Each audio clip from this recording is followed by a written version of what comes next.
नमस्कार दोस्तों, ये देखिए कुछ रजनीगंधा के बल्ब था छोटे छोटे, जो मैं रिपोर्ट किया था तो छोटे छोटे बहुत सारे बल्ब निकला था, करीब 100-150 बल्ब था। तो ये जो खाना की जो ट्रे आती है, जो फूड पैक करके आता है, उसमें मैंने रख दिया था मिट्टी डाल के, तो उसको आज रिपोर्ट कर देते हैं। देखिए मैंने इसको निकाला तो ये इस तरह से ये रूट उसके बहुत सारे निकल गए हैं। अब इसको रिपोर्ट नहीं किया तो ये इसकी ग्रोथ रुक जाएगी, तो हम आज इसकी रिपोर्ट कर देते हैं। तो देखिए ये जो मैंने मटका बनाया था कुछ दिन पहले, उसमें रिपोर्ट कर देता हूँ। और इसके लिए किस तरह से मिट्टी बनाया जाता है, किस तरह से कौन कौन से फर्टिलाइज़र देंगे कि इसमें रजनीगंधा में बहुत जल्दी ग्रोथ हो और इसमें फ्लावर अच्छा आए। बहुत ही खुशबूदार फ्लावर इसका खिलता है, बहुत ही इसकी खुशबू जो है बहुत अच्छी है, दूर तक के इसकी खुशबू जाती है। और फ्लावर जो है बहुत दिन तक लॉन्ग लास्टिंग करता है, काफ़ी दिन तक के इसकी फ्लावर रहता है। तो एक खाने का जो जितने हैं इसको लगा देता हूँ, बाकी दूसरे इस पॉट में लगा दूंगा। देखिए जो मिट्टी है हमारी तैयार हो गई, क्या क्या मिलाया है उसको मैं आपके साथ शेयर करता हूँ और इसकी रिपोर्ट कर देते हैं। ये जो हमारी मिट्टी है ये बहुत ही बेल्डन मिट्टी बनी है।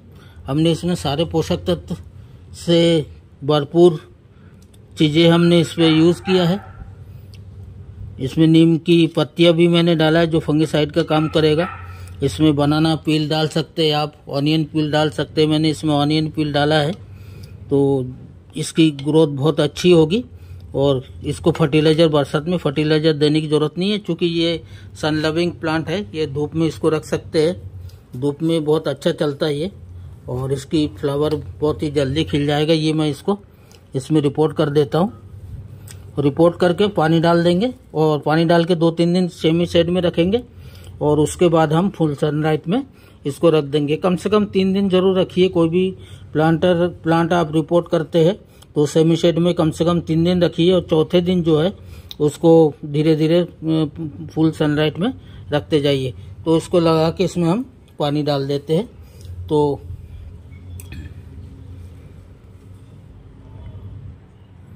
जब भी आप कोई बल्ब की रिपोर्ट करते हैं ना, तो मिट्टी डाल के उस मिट्टी को ऐसे दबाइएगा मत। दबाने से क्या होता है, मिट्टी जाम हो जाती है और इसके में जो बल्ब तैयार होगा वो बल्ब क्या होता है धीरे धीरे बढ़ता जाता है और उसके लिए जगह नहीं मिलता है। तो या तो पॉट को तोड़ देता है ये, या उसकी ग्रोथ रुक जाती है।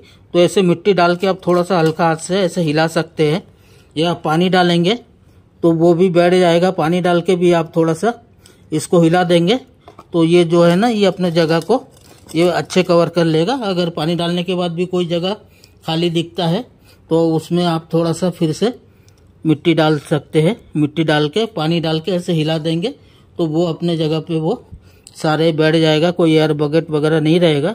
लेकिन मिट्टी जो है वो बहुत टाइट नहीं बैठेगा, जिससे कि उसकी ग्रोथ और उसकी जो बल्ब है उसकी ग्रोथ रुक जाए।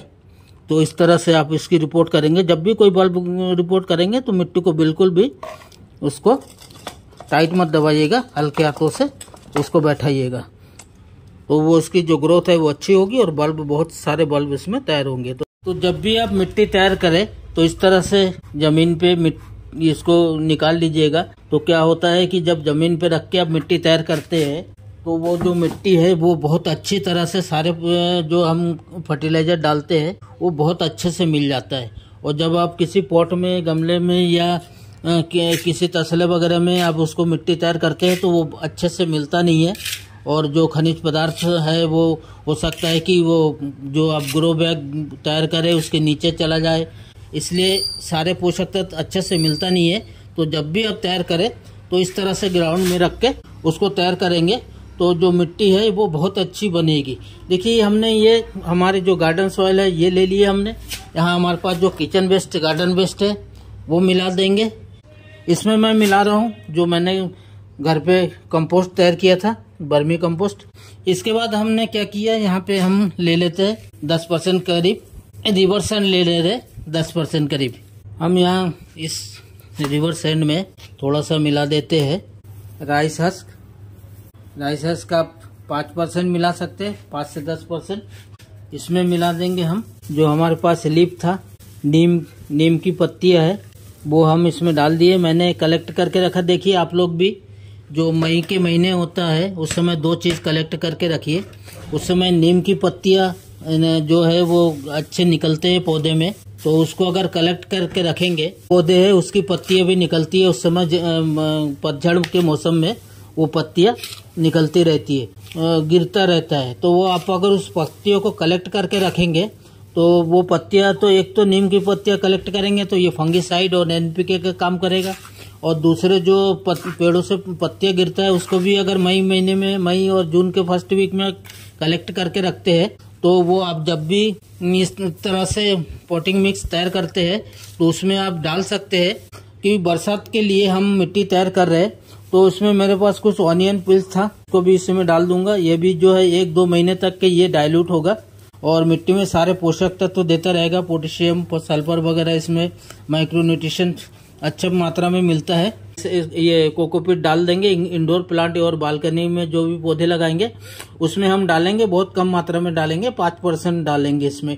तो उसमें क्या होता है, एक पोषक तत्व तो मिल जाता है, साथ में ये बार बार हमें उसमें पानी देने की आवश्यकता भी नहीं होती है। हल्का कम मात्रा में डालिएगा कोकोपीट और उससे आपको पोषक तत्व भी मिलता रहेगा। तो ये चीजें हमने मिला दी है इसमें मिला देते हैं हम थोड़ा सा वुडन ऐश आप 50 ग्राम के करीब मिला सकते हैं।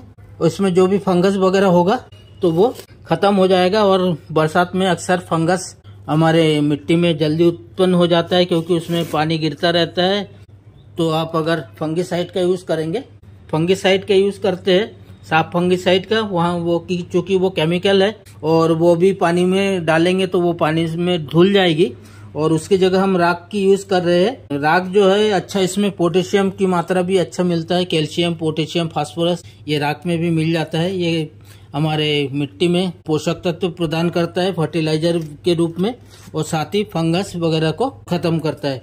यहाँ मैंने थोड़ा सा नीम खली ले रहा हूँ, ये भी कुछ दिन तक ही रहेगा, 10-15 दिन तक। 10-15 दिन के बाद ये पानी के साथ घुल के निकल जाएगा। चूंकि ये दानेदार है तो कुछ समय के लिए, ये दानेदार होने की वजह से कुछ समय के लिए इस मिट्टी में रहेगा, फंगस को भी खत्म करेगा। साथ ही एनपीके का अच्छा स्रोत है, इसमें नाइट्रोजन की मात्रा नीमखली में बहुत अच्छा मिलता है। कैल्शियम पाउडर है, ये अंडे के छिलके का पाउडर है, ये दे सकते हैं। एप्सम साल्ट नहीं डाले, थोड़ा सा एप्सम साल्ट इसमें डाल देंगे। एप्सम साल्ट को भी 15 दिन या 1 महीने के बाद फिर हमें यूज करना पड़ेगा गोबर की खाद के साथ, क्योंकि ये भी पानी के साथ ये धुल जाएगा।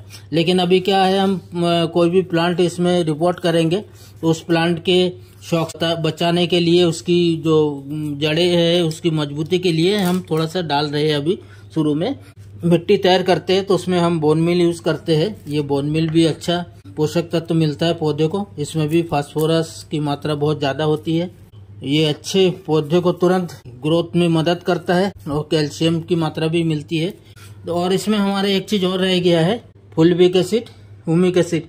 क्योंकि ये रूट और हार्मोन्स का काम करता है, तो जब भी आप पौधे को, कोई भी पौधे की रिपोर्ट करें उस समय फुलविक acid, humic acid, Epsom salt, bone meal ये जरूर यूज कीजिएगा। ये रूट हार्मोन्स का काम करता है, जड़ को बहुत ही अच्छा ताकत देता है, जड़ की विकास बहुत अच्छा होता है। जड़ अच्छा रहेगा, जड़ गलन नहीं होगी तो वो पौधा सर्वाइव अच्छा करता है, उसकी ग्रोथ अच्छी होती है। तो ये हमारी मिट्टी तैयार हो गई है। अब इस मिट्टी को आप अच्छे से इसको मिला देंगे। मिलाने के बाद आप किसी भी गमले में या किसी भी पॉट में आप इस मिट्टी की यूज करेंगे तो ये मिट्टी जो है ये आपको मिट्टी पौधे के लिए सोना के काम करेगा। आप इस मिट्टी से कोई भी फसल अभी लगाएंगे बरसात में।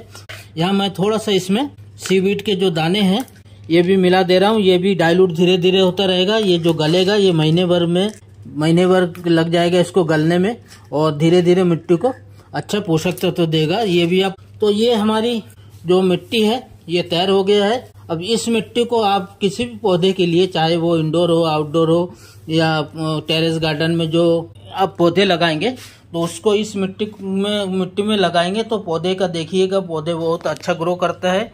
इसमें अगर वेजिटेबल लगाते हैं तो वेजिटेबल आपको खूब बहुत अच्छे फ्रूटिंग होगी उसमें।